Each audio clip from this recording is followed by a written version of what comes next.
Après avoir passé 12 ans à la Commission africaine des droits de l'homme et des peuples,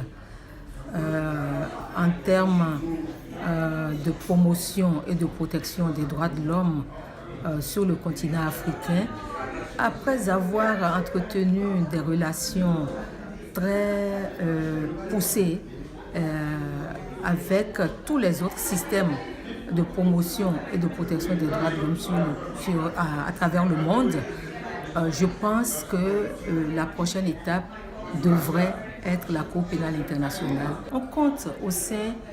des États membres du statut de Rome aujourd'hui 33 États africains.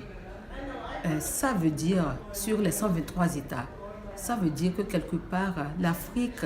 en elle-même croit en la justice pénale internationale.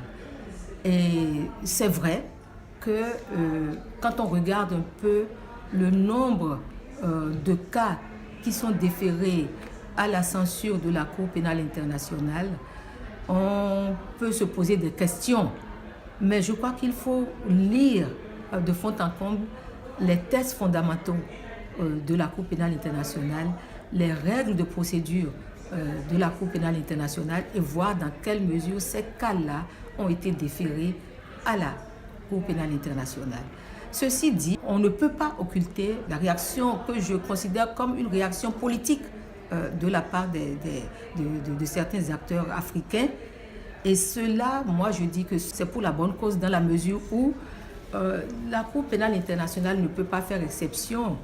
à d'autres institutions qui sont passées avant elle et qui ont enregistré pratiquement les mêmes réactions parce que quelque part,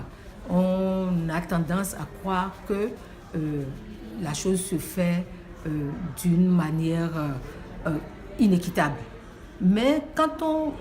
voit dans les faits et qu'on regarde comment les procédures sont engagées, quelles sont les règles qui régissent la Cour pénale internationale et quelles sont les règles qui régissent la saisine de la Cour pénale internationale, on devrait comprendre que la Cour pénale internationale fait son travail.